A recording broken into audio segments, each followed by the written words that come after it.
With your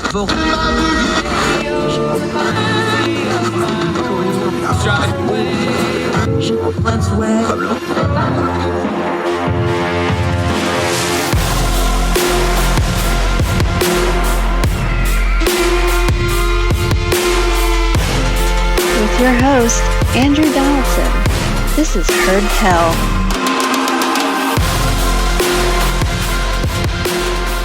Kathy. Now, welcome back to Heard Tell. Okay, he is the most appeared guest in the history of this program. He just hadn't been on here lately because he's been real busy with real world stuff, both on the planet and outside the planet. But we'll talk about that in a minute. He is Dr. Michael Siegel to you because he's got all those fancy letters after his name. But mostly we just ask him science questions because he can explain them so well that even I can understand them. Welcome back, my friend. How are you? I'm good. How are you? Fantastic. Hey, who's got it better than us, right? This is fun. Yeah. I know we don't worry about the mule. We just load the cart and make you answer all this stuff about like political science and COVID and all this stuff. I'm actually going to give you your wheelhouse today. We're actually going to talk about space. This is fun because we've known each other. We've been friends for a couple of years. One of our running jokes is Armageddon, the movie. You know, we're going to blow the asteroid up because you on social media is always declaring like, no, this asteroid is not coming anywhere near us. This is stupid. This is a dumb clickbait headline. And I just think that documentary of Armageddon was very important to the existence of human civilization. And especially now that we don't have Bruce Willis on the line to save us, I don't know what we're going to do. I love Armageddon. It's a great movie. We actually did this, though. We sent a probe. The numbers on this blow my mind, man. One of the things I always ask you about space is put it in ways we can understand. This thing went 3-point-something billion miles round trip. They landed on the asteroid. They collected samples, dust, debris. They have to open the seal tight in a controlled environment, so they don't know what all's in there, but they know they've got a pretty good sample here. And they brought it back to Earth, and it took 7 years. Like, this is really, really cool sci-fi stuff, but we actually did this. Yep, this is the OSIRIS-REx mission that we're talking about. And the idea is we want to get samples from an asteroid so we can see what they are composed of. We can do experiments on isotopes and stuff like that and answer some of the most fundamental questions. One of the things we're still trying to figure out is how life started on Earth, how the solar system formed. And the asteroid, which is called Bennu, is very old, composed of very similar stuff to Earth. And so by getting a sample of it, we hope to answer some of these questions, see what its composition is. Especially we're looking for things like that might be the building blocks of life. There are a lot of theories that maybe what got life going was asteroids and comets hitting the Earth and materials from those beginning the primordial soup that began life. And so this will help answer some of those questions.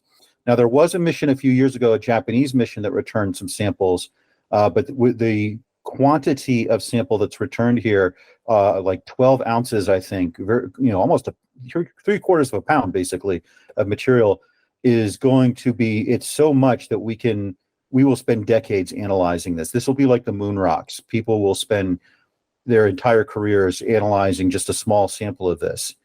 And it's a very impressive mission. What they did, the reason it traveled so far is Bennu passes near the Earth, but what you have to do is sort of sneak up on it in the orbit so that you can match its orbit and then go into orbit around it.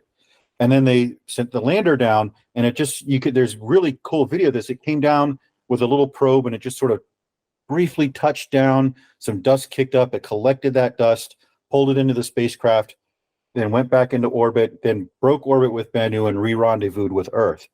And the capsule landed safely, and they've retrieved it, and they've actually opened it to see what they have, and it's a lot of rock and dust. But it's going to be, you'll be hearing about the results of this for years. Dr. Michael Siegel joining us. I'm just going to warn you now, there's going to be all kinds of references and quotes from Armageddon as we discuss this for a lot of. But I want to start with one of them because it's one of the funnier things in the movie because it's not specific. And by the way, Billy Bob Thornton as the science NASA guy who's just so crushed by all this and realizes it's really on him to save the world. And he knows he's not up to it is a great character, by the way, for anybody that's ever dealt with government officials stuck in the middle. He really captures that. There's that part of the movie where they just look up and they go, well, how does this happen? How do we get a killer asteroid? And they go, well, we got $1 million budget. that allows us to track about 3% of the sky. And it's like, what is that? Now we know that's not actually true, but there's a nugget of truth in that. We already joked about the headlines on this stuff. A killer asteroid coming close to Earth, and close to Earth is like further than Venus.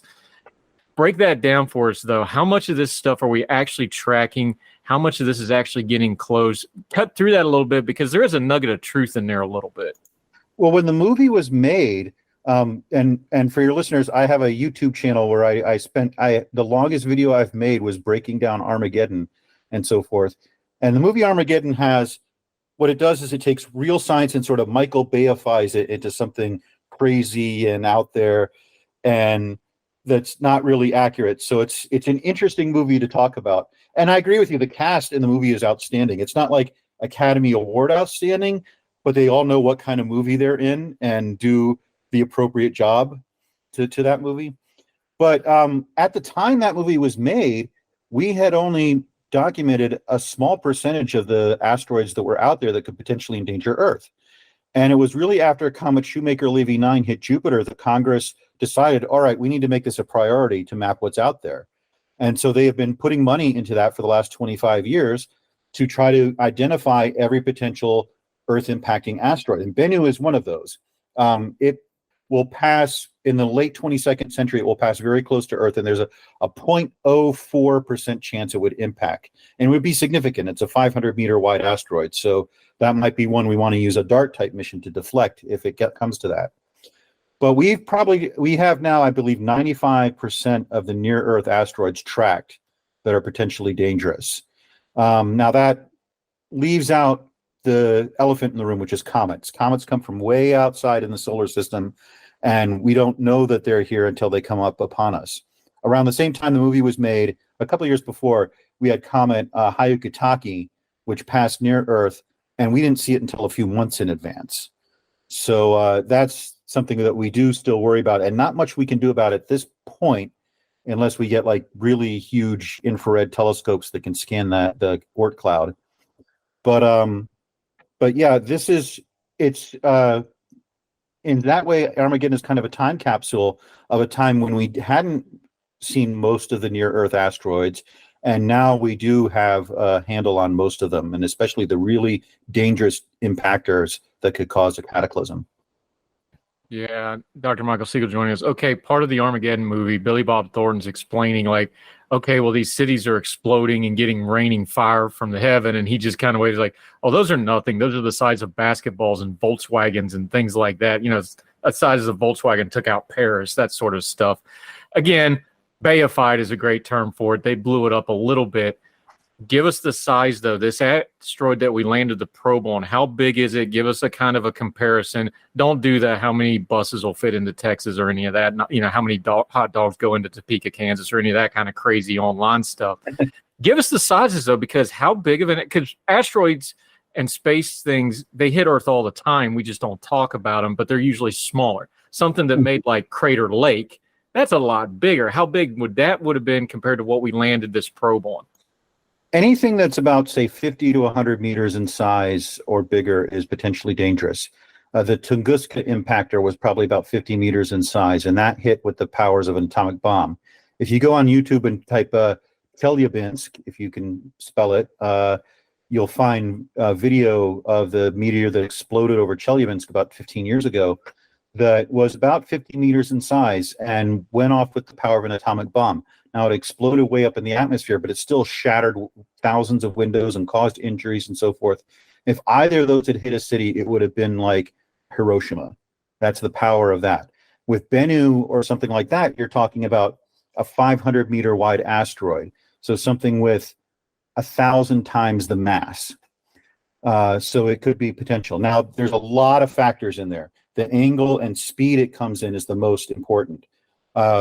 The energy released by the impactor is equal to the mass times the velocity squared. So that's what makes asteroids so dangerous. They come in with speeds of tens of kilometers a second.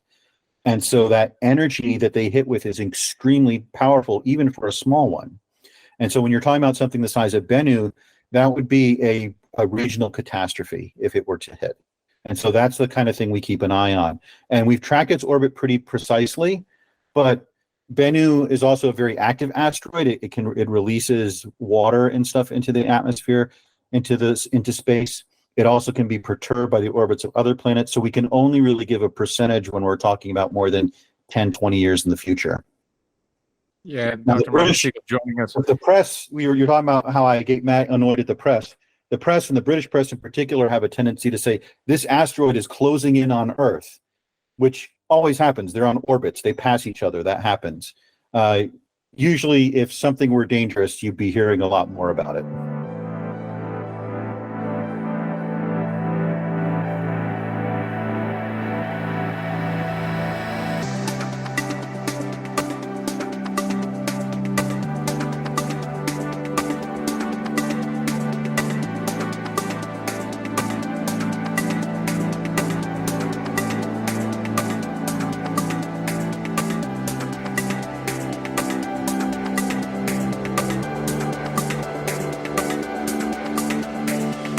Yeah, Dr. Michael Siegel joining us. This brings us to another thing, though, where they talk about when they actually get on the asteroid, they're like, okay, so this is basically the most horrible environment you can possibly think of, even though space is trying to kill you every second. They talk about, you landed us on a titanium plate instead of where we thought we could drill through the not titanium plate. When they actually start breaking this thing down, what are they looking at mineral-wise that we would recognize? And I know this is funny because right now Apple's running all these ads about the titanium iPhone, and they show the little speck in space becoming titanium and landing on Earth and magically becoming an Apple iPhone. That's running on all major media now. That's not exactly how that works, right? What are they looking for? What does it tell us? Because as big as space is, there's a lot of elements out there, but we got a pretty good handle on what most of those elements are, right? We just don't know the composition of them, what else is in there, why they stay together through space, that sort of thing. Is that where we're going with some of this? Well, the asteroids are made of the same kind of stuff that Earth was, but they are in a very primordial state. They're still in that state that they were 4.5 billion years ago. So when we land on the surface of an asteroid, we're seeing the kind of stuff that was in the solar system when Earth was formed. Earth's surface has changed over the last 4.5 billion years. We have rain, we have oceans, we have wind, we have organic creatures, we have plants. That changes the composition of the surface and so forth. And so we really, with the asteroids, we get a pristine look. Some of the stuff that's on there is pretty interesting. I mean, there's asteroids with lots of rare earth minerals and gold and stuff like that, that if you were able to mine them and bring them back to Earth would be a huge boon to the tech industry.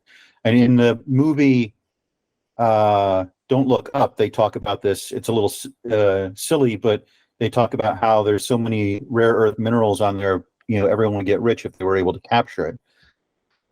Yeah, Dr. Michael Siegel joining us. One more thing on this asteroid thing.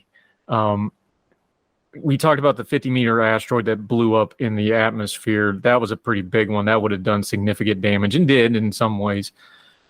What does it take to actually survive our atmosphere? Because for all the, doomsaying and stuff, our atmosphere works really, really well because we're, the only planet we know of that has intelligent life on it. So it's working pretty good, right? Mm-hmm. You talked about things like angle, velocity. There's a lot to it. If you hit at the wrong velocity, we know from a million sci-fi, you can actually skip off the atmosphere if you come in at the wrong angle. What does it take to survive going through the atmosphere to actually get to the Earth? Because as much as people fear this thing, the atmosphere does a really good job of protecting us, doesn't it? Yeah, I mean, against a really big asteroid, it wouldn't be able to do much. But when an asteroid hits the atmosphere, it creates this bright light, what we call a meteor, and what's happening there is that as it hits, it's like when spacecraft enter the atmosphere. It compresses the air in front of it, which when air is compressed, it gets super hot, and that what we call a blate heats up the surface of the asteroid. And so depending on the composition, some of these are very rocky, some of them are more like rock piles, like gravel. Depending on the composition and the structure, they might actually reach the atmosphere, reach the surface. We do get asteroids landing every day. Or they might blow up. That's what happened to Chelyabinsk and with Tunguska, that they got so hot, the asteroid actually exploded in midair because of that heat. So it really depends on the composition and the structure of it. And that's one of the things that we learned from the DART mission, where we tried to redirect the asteroid. We redirected it more than we expected because of the composition and the structure. That when the probe hit, there was this sort of backsplash that we didn't expect that actually gave it more of a velocity kick than we had expected. And so one of the things we're trying to figure out is what the composition and structure of these asteroids are, so we know what to expect if one of them becomes dangerous. Michael Siegel joining us. You talked about the DART mission. Put these two things together, because when you talked about that composition, that's what they're looking at here. They're going to break down this debris and the dust and whatever else they get in the sample. How much can you extrapolate that out? Because like you said, these asteroids, they've been out there for a long time. They all have different paths, which means they pick up different stuff as they, transverse the solar system or wherever they came from. Every one of these are going to be a little bit different. How much can you extrapolate out to the other asteroids you're going to see? Because I got to imagine when you're talking about, to go to the Armageddon thing, if you core drill these things, they're probably all very different once you get into them. So how do you scientifically, you're kind of shotgunning this a little bit. It's like, okay, we think this thing is 40% this, 20% this, whatever. How do you start breaking that down to actually have some kind of a, I don't know, do you have a big flow chart at NASA and like, here's how we figure out how an asteroid works? What is it practically though? Because that's what they're trying to do, is we just need some kind of a formula to figure out what these things are as fast as possible, right? That's a very good question. We're pretty limited. Most of the asteroids like Bennu are dark, and so they don't give off a lot of light of their own, which would allow us to learn a lot more about them. We can, with big telescopes, we can get as much reflected light off them as we can, but our ability to understand them is limited. I think if we were talking about something that was potentially dangerous, one of the first things we would do is launch a small probe to get a much better idea of its composition and structure. Is this a big, solid object, or is it a rock pile? That's going to very much change how we approach deflecting a dangerous asteroid.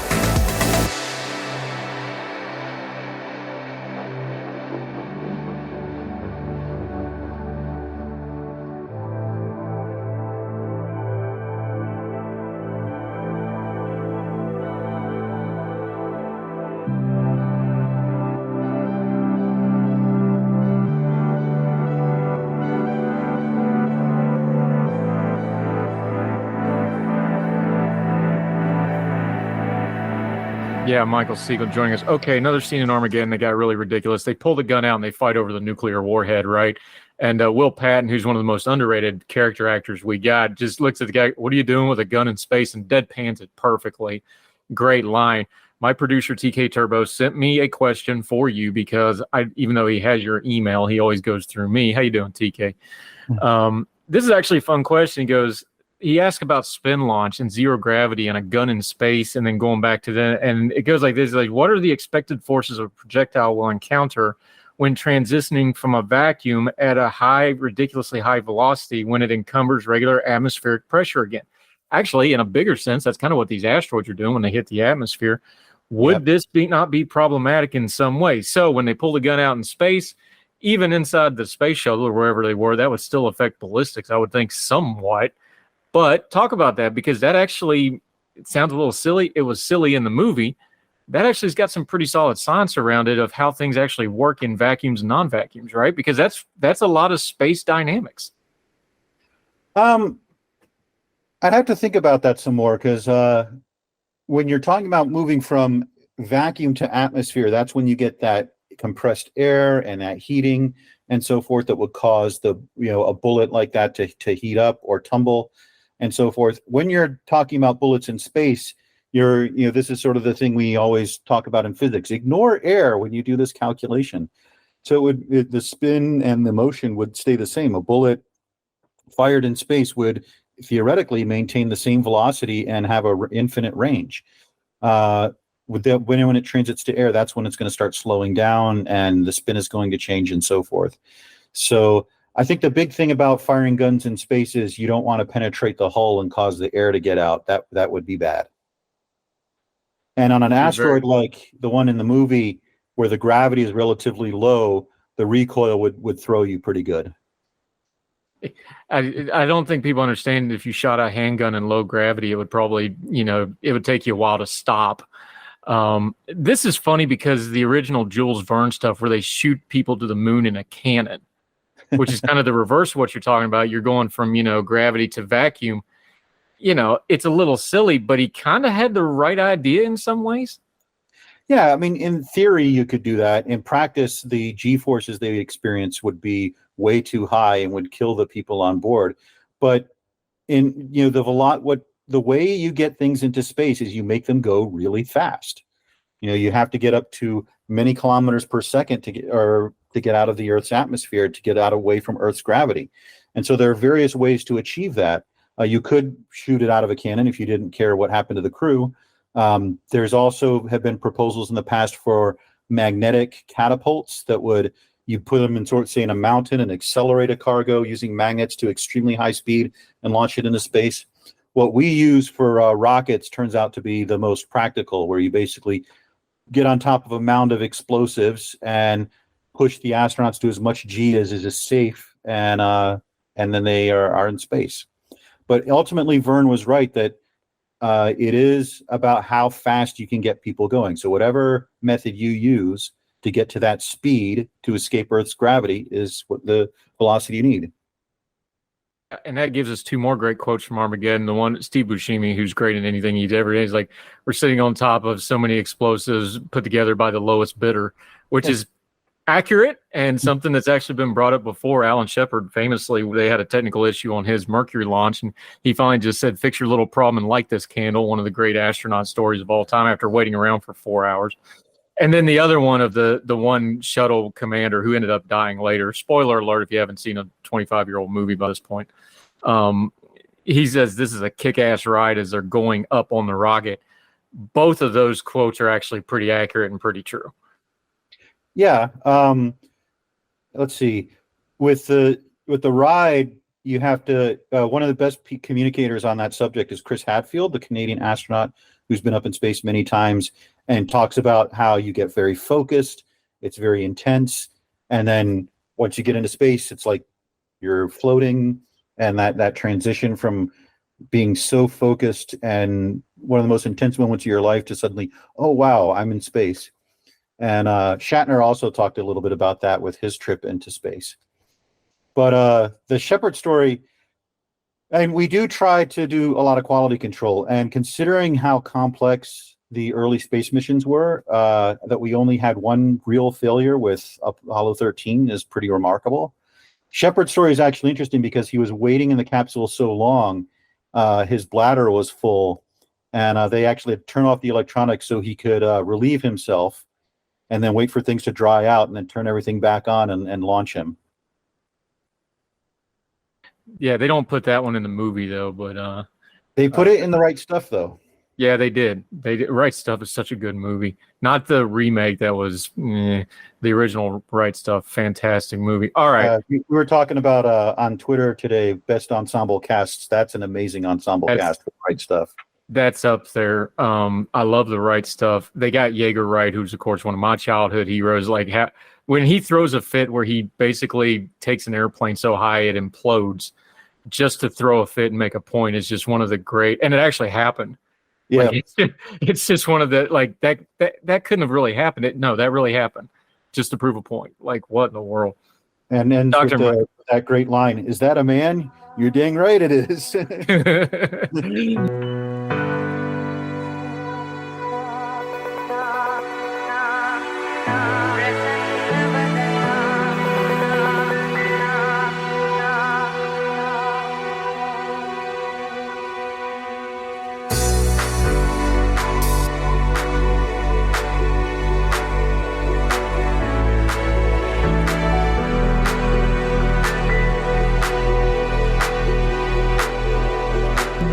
Dr. Michael Siegel. Okay, you are a man of letters. You are an academic. You walk among the groves of academe. You are a scientist par excellence. You're one of those real smart people on the planet. When's the last time you thought of the Roman Empire? Probably this morning because I was playing Rome Total War. Oh, come on. I'm actually reading Mary Beard's SPQR right now. It was kind of ironic for those of you who are not on social media, last week someone asked, I just read that men think about the Roman Empire about once a week. Is that true? And a bunch of men chimed in, yes. And just by coincidence, I happen to be reading SPQR, which is Mary Byrd's history, kind of both the history of Rome and the history of Rome. And I was like, yeah, it's something I think about fairly often. So we were talking about why that is, why people are so fascinated with Rome. And I came up with a few reasons, and this is just me as an amateur, not as an actual historian.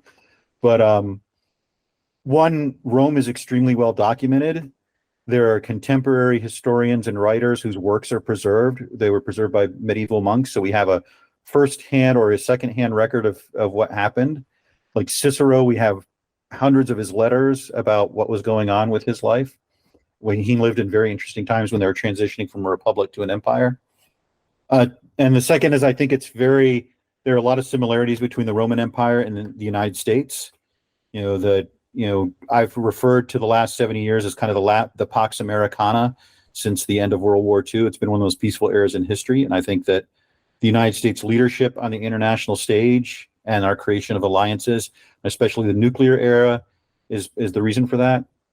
And I also think, in a somewhat mythologized way for men specifically, that Rome represents a kind of healthy masculinity, if you will, the idea of strength and honor and service and serving something greater than yourself.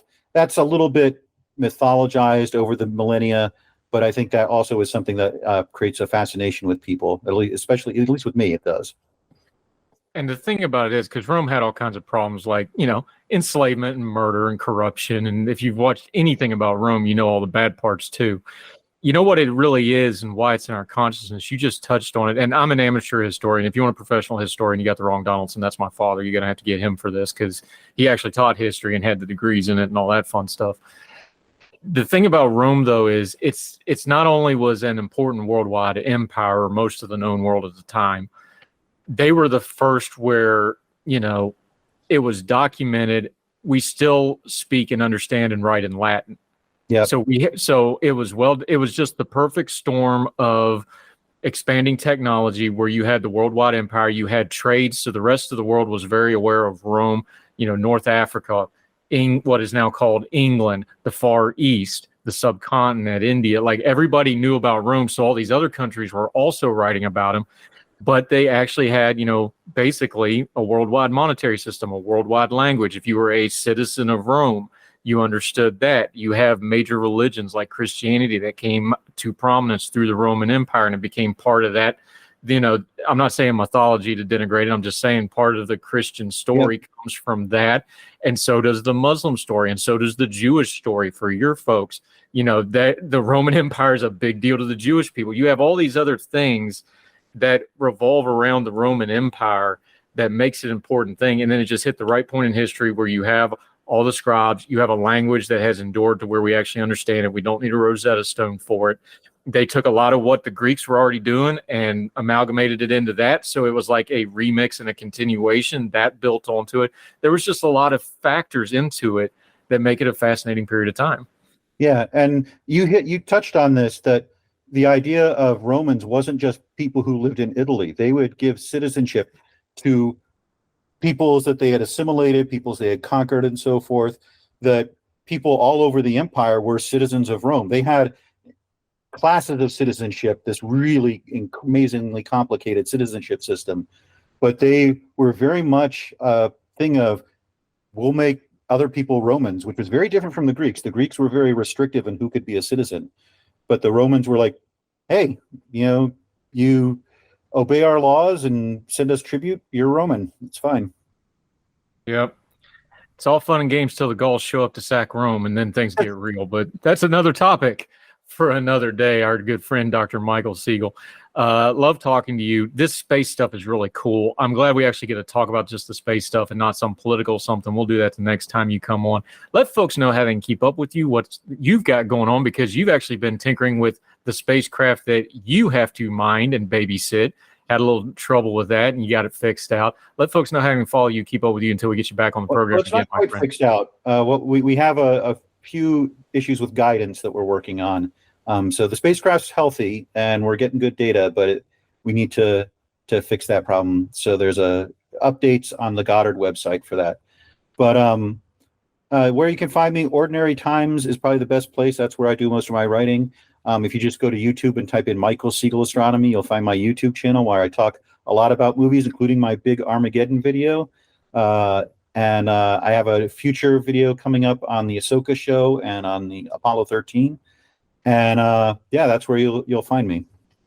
It's a great YouTube channel. I've actually got to be on it once. I killed all his ratings, so he hadn't had me back yet. But the Oppenheimer one did really well. But no, great YouTube channel. We're going to link to it, herdtell.substack.com, on all the show notes. Make sure you get all that. My friend, so great to catch up with you. So great to talk science, because it really is an amazing edge. We didn't even talk about your favorite telescope and some of the stuff it's doing. It's like every day something's coming out of the James Webb There's telescope. an image behind me from a Herbert Caro object that JWST just took. So I thought it was a Journey album cover, but I'm glad you cleared that up because it looks amazing. You'll see that on the video when the Good Talks comes out. Michael Siegel, thank you, sir. Appreciate your time. Oh, glad to be on. Yes, sir. All the music on Heard Tell is provided under a Creative Content license from monstercat.com. Somos la máquina.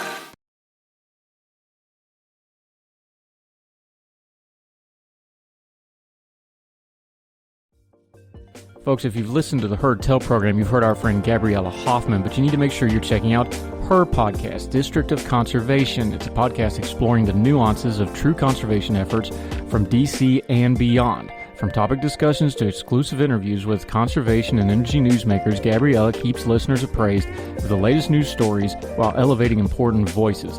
Listen to District of Conservation on Apple Podcasts or wherever podcasts are played. Folks, you've heard of Ethan Brown on the Heard Tell show a couple of different times, but if you're interested in learning about how to discuss things like climate change without all the politics and doom and gloom, head over to his podcast, The Sweaty Penguin. Sweaty Penguin is a late-night comedy-style climate podcast working to add nuance, critical thinking, humor, and hope to the climate conversation. They got over 100 episodes already, breaking down weekly news stories and specific topics, from the vanilla to the ADHD to the international accountability to orangutans. Yes, I know, it's a comedy thing, so just go with it. But each time, exploring different ways we can make progress on these issues while still helping the economy, health, security, and everything else we care about. If you feel overwhelmed, exhausted, or excluded by today's climate change discourse, this is the podcast for you. Find The Sweaty Penguin wherever you get your podcasts or at www.thesweatypenguin.com.